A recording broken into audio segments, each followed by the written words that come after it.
Good afternoon, my name is Stephen Capaldo. Welcome to another exciting episode of Wheelbarrow Man. Hopefully I won't put you asleep too much. But I was going to do something on the Day of the Lord, something out of Zechariah, which I will do eventually, but I decided to put that off by one after I watched one of the mainstream news broadcasts last night. I just got very motivated to comment on the inability for mainstream media to engage in anything resembling objective reporting. And I'm going to take basically I'm going to talk about a couple of subject areas. I'm going to talk about the way they reported the Trump situation, Trump dealing with Corona and whatever it is, and including a report that was given by the infamous Dr. Fauci. And then I'm going to talk a little bit about something that Facebook has done. And I just noticed, I was looking at Facebook just before I came on the mic, and Facebook has removed a number of videos that would likely be critical of the mainstream narrative of what's actually going on. So they've started their campaign. I mean, it's been going for a while, but last night on this brilliant news broadcast, there was a story about Facebook banning QAnon posts as disinformation, as this and that, and then trying to link them to the so-called racist riots and events like Kenosha and this and that, and I'll just talk a little bit about that as well. But basically the way on the first issue, on the issue of Trump and COVID, what the reporting was the White House has issued a number of confusing statements, a lot of misinformation, a lot of mixed messages, and the suggestion being that somehow the truth is not being told about the president's condition, and that the doctors aren't telling everything anyway, and they're not treating it as seriously. They're not coming out in public and saying, exactly how serious it is. The medication that's been given is reserved for people who are seriously ill, so why are they hiding that? And so there's a total refusal to believe that possibly the patient is improving. And, you can get into this whole other thing about, how sick was he and where was he and this and that. You see a lot of things on YouTube, on the internet. I'm not going to get into that, but just the total inability to be in any way fair or objective about what the White House says versus what the doctors say, and maybe it's not even competing and contradictory. Maybe it's just that people have a different perspective, or people are looking at a different slice of time, or maybe the medications were given as a preemptive measure and not because the patient was gravely ill. And anything to just kind of drop the suggestion that maybe the individual is unfit for office, maybe the individual shouldn't be on the ballot, maybe the individual shouldn't travel, maybe the individual shouldn't be debating. And and moreover, and this goes beyond the broadcast of last night, this morning, there were a number of tweets, all in capital letters about, different things that happened in regard to the stimulus bill, etc., etc. And nobody ever considers that possibly this is just a political strategy, and that possibly Trump is not crazy, people say, well, it's the medication they've given him. No, he's unfit for office. The 25th, he's unfit. Okay, so just pound home that narrative of he's unfit, he gives misinformation, he creates confusion, he sends mixed messages. The doctors aren't very honest either. That top doctor, he never should have been appointed. He was appointed too soon, and what are his qualifications? So this is basically how the story is being reported.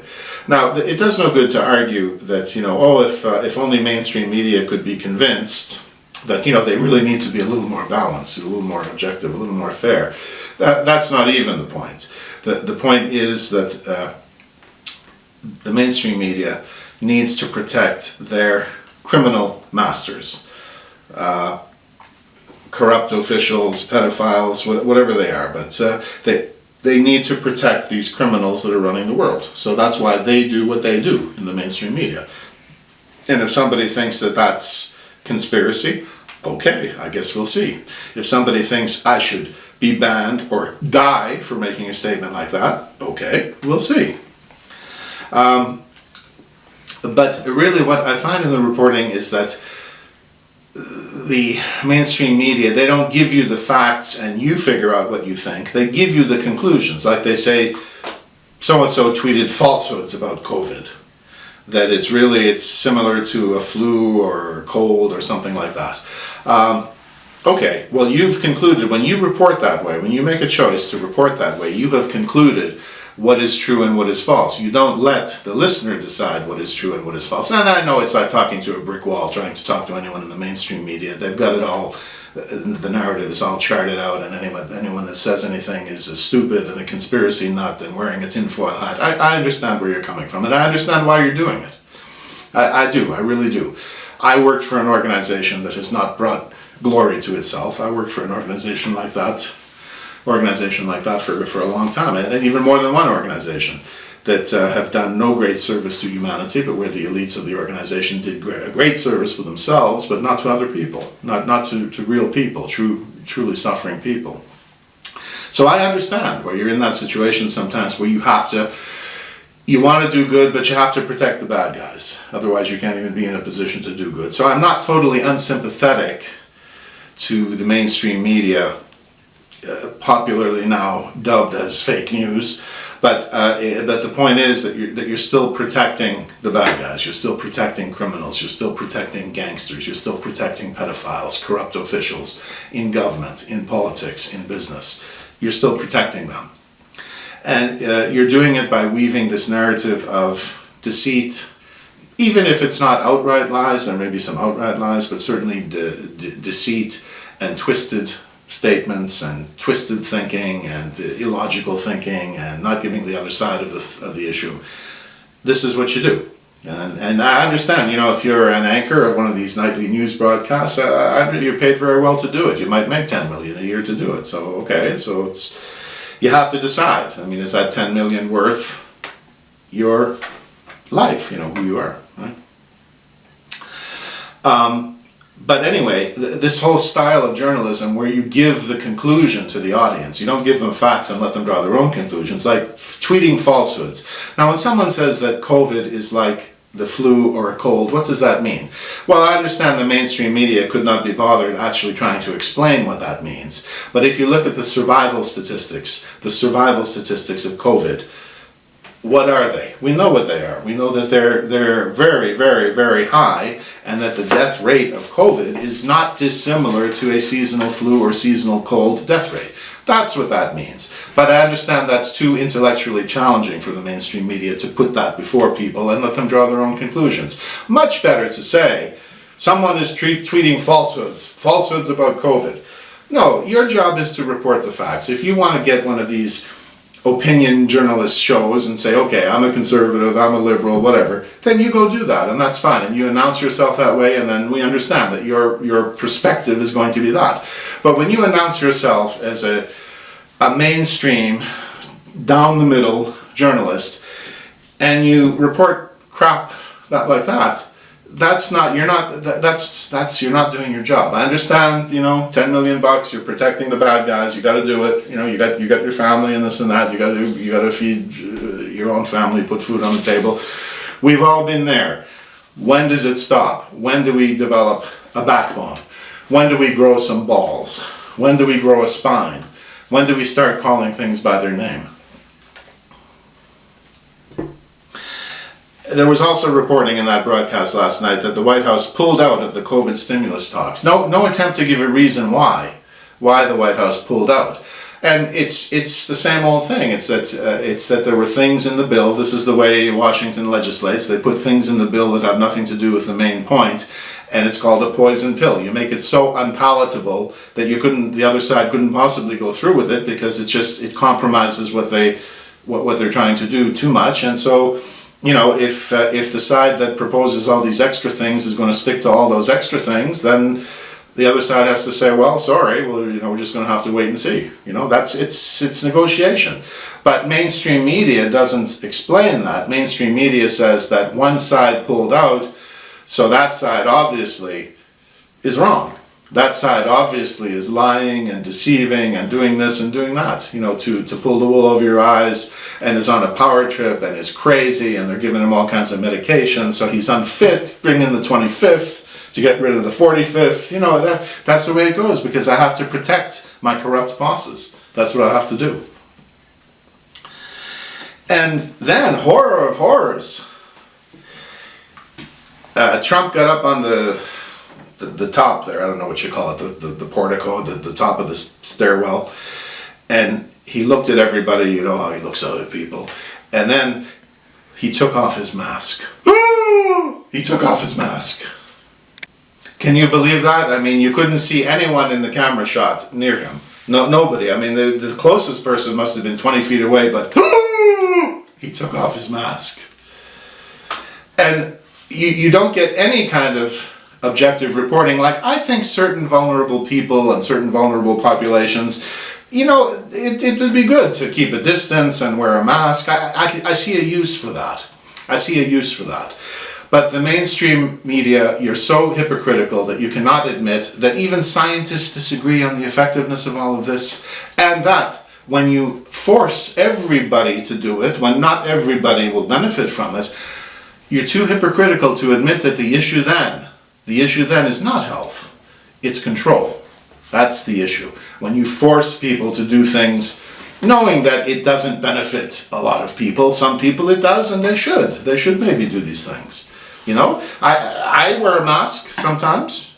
I keep the distance sometimes. But, I'm not saying that these things don't have any place, or that I'm opposed to any use of these things ever. But when you force everybody to do it, when it's certainly, there's scientific debate on whether everybody benefits from this, but you force everybody to do it, then you're being deceitful. And the issue is not health, the issue is control. But you're too hypocritical to admit it. But he took off his mask. And then we have Dr. Fauci. Dr. Fauci came on. And you should do some research on this guy. The mainstream media won't tell you. They won't tell you that he stands to make a lot of money if there's a COVID vaccine at some point. He and Gates, they stand to make a lot of money. And there are other things. You should look into Dr. Fauci and see what has been going on with him for all these years. He said last night when he was interviewed, follow the science. Okay, but do scientists always agree on everything? No, they don't all agree on the effectiveness of these measures. No, they don't all agree on climate change. The hypocritical media pretend that science only has one voice. Science on any topic, it only has one opinion. And that's the opinion of the corrupt elite that run the show. That there's never any possibility that scientists could actually legitimately disagree. You look at two scientists look at the same thing and they see something a bit different, right? Two people look at a painting and they give you two different ideas of what the painting was about.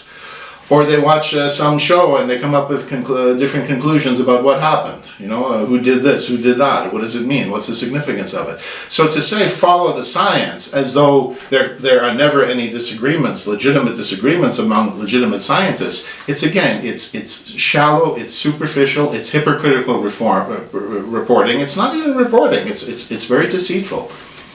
Lack of objectivity only begins to say what's going on here. And science, not only that people don't always agree, scientists don't always agree on a certain topic, but in science, isn't it the case that scientists learn from new information?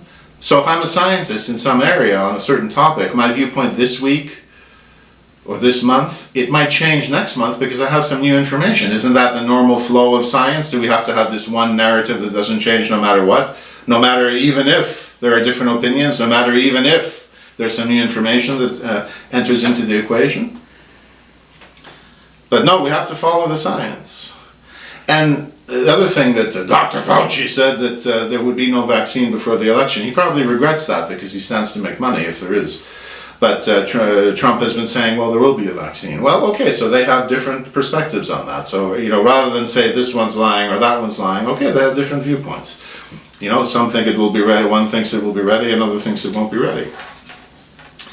And, but anyway, the whole idea is to paint the narrative a certain way, and not to allow for any other thoughts to come in, because thoughts can be very dangerous. This whole business of controlling the population, eventually it's aimed at controlling your thinking. And so you can think that that's a conspiracy if you want, but wait and see. And the comments that have been attributed, there were comments attributed to Trump in the newscast and other times that Trump thought that masks and distancing were useless. Basically, that was attributed to Trump, and I actually have never heard that. I've never heard him say that. I think that he's what I gather from what he says is that he wants a measure of freedom in the use of these things, but that for certain people it can be very good, and there's no reason to have a blanket no, never wear a mask and never distance. But on the other end of the spectrum, there's no reason to say that everybody has to follow all the rules all the time, when these measures don't benefit people equally and don't benefit everybody, and may even harm certain people breathing in your own stuff, right? But anyway, there's no point to argue this with the mainstream media. They are who they are, and they're protecting who they're protecting. And we just hope eventually they will understand, what's really important in life, and it's not protecting these guys that they're protecting. And then the other one was the Facebook and Q. Now, QAnon, I think that you have to take everything with a grain of salt, and you have to do your own work. You can't hang your hat in any one place. And that's it, you never stop learning. QAnon, Facebook has banned QAnon's posts as disinformation, as conspiracy theory, and as hateful, as QAnon as being a hate group made up of racists and who caused things like the events that took place in Kenosha, Wisconsin, and other places. That's why Facebook is banning QAnon. Now, they made a very subtle transition in their reporting, that somehow because they have this opinion that QAnon is a conspiracy theory group, that then they must be racist and they must have caused all of these events in Kenosha. Well, a conspiracy theorist, and it doesn't necessarily have to be a racist, even if you think that they are a conspiracy theory group, but they made that subtle connection. And of course, people, undiscerning viewers and listeners are not going to catch things like that they made this transition from I don't like what they say to now all of a sudden they're racist and they cause all of these social problems. Total inability to be objective. Now, if you have followed anything that QAnon has written or done, the timelines, they don't get the timelines right all the time. They come up with some things that I think makes sense. There are other things that I would like to check into further. But to say that they're a conspiracy theory simply because they don't agree with your mainstream narrative, and then to fold that into some kind of profiling that they are racists and they cause all these racial problems, how is that reporting? I mean, those are the worst excesses of Soviet Union in the 1930s, and that type of reporting. It's ridiculous to say that that's reporting. How could you report QAnon objectively? How could you introduce, instead of saying that they post disinformation and they are a bunch of conspiracy theorists and moreover they're racists, what would be a more objective way of saying that? I know it wouldn't do any good for the mainstream media because they don't know how to do this and they're afraid to do this and they're earning their nice salaries from the corrupt people who run the world, so they cannot do it. But, okay, how would you describe QAnon? Well, I wrote up something, and I'm doing this also in view of the fact that there was apparently a House resolution passed denouncing QAnon as a conspiracy theory group. Okay, I think you know what's coming, depending how the election goes.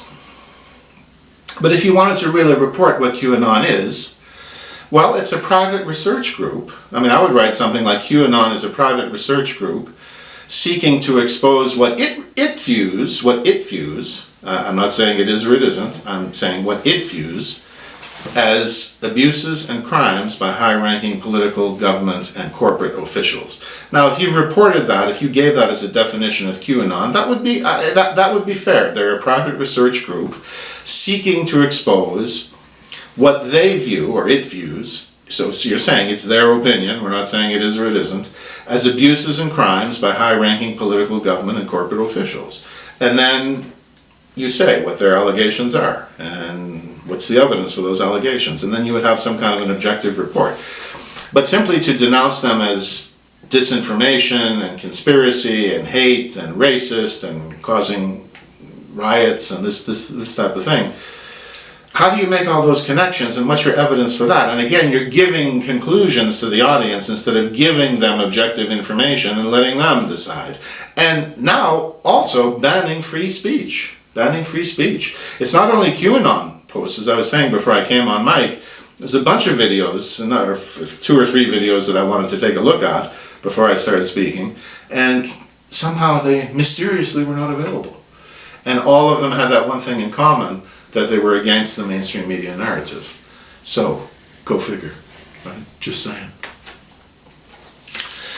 So anyway, that's really all I am going to spend or waste my time saying about these people, these horrible individuals, and that's really going to be episode number 42, the mainstream media debacle. That's what it is. That's what it's become. Be very careful when you listen to the mainstream media. So we'll close in prayer, and we all need it. Psalm 91. He who dwells in the secret place of the Most High will abide in the shadow of the Almighty. I will say of the Lord, He is my refuge and my fortress, my God in whom I trust. For He will rescue you from the hunter's trap and from the deadly pestilence. He will cover you with His feathers, and under His wings you will find refuge. His faithfulness is body armor and shield. You will not fear the terror by night, nor the arrow that flies by day, nor the plague that stalks in darkness, nor the scourge that lays waste at noon. 1,000 may fall at your side, and 10,000 at your right hand, but it will not come near you. You will only look on with your eyes and see the wicked paid back, for you have made the Lord your dwelling, who is my refuge, even the Most High, who is my refuge. So no evil will befall you, nor any plague come near your tent. For He will give His angels charge over you to guard you in all your ways. Upon their hands they will lift you up, lest you strike your foot against a stone. You will tread upon the lion and cobra, trample the young lion and serpent. Because He has devoted His love to me, says the Lord God, I will deliver him. I will set him securely on high, because he knows my name. When he calls on me, I will answer him. I will be with him in trouble, rescue him and honor him. With long life will I satisfy him and show him my salvation. And I apologize for doing that over. I had to redo that one for those of you just listening to the audio on podcast, on Anchor. Psalm 23, the Lord is my shepherd, I shall not want. He makes me lie down in green pastures. He leads me beside still waters. He restores my soul. He guides me in paths of righteousness for His name's sake. Even though I walk through the valley of the shadow of death, I will fear no evil, for you are with me. Your rod and your staff comfort me. You prepare a table before me in the presence of my enemies. You have anointed my head with oil, my cup overflows. Surely goodness and mercy will follow me all the days of my life, and I will dwell in the house of the Lord forever. Our Father, who art in heaven, hallowed be thy name. Thy kingdom come, thy will be done on earth as it is in heaven. Give us this day our daily bread, and forgive us our trespasses, as we have forgiven those who trespass against us. And lead us not into temptation, but deliver us from evil. For thine is the kingdom, the power, the glory, forever and ever. Amen and amen. And thank you very much for listening, and enjoy the nightly news tonight, and see you soon.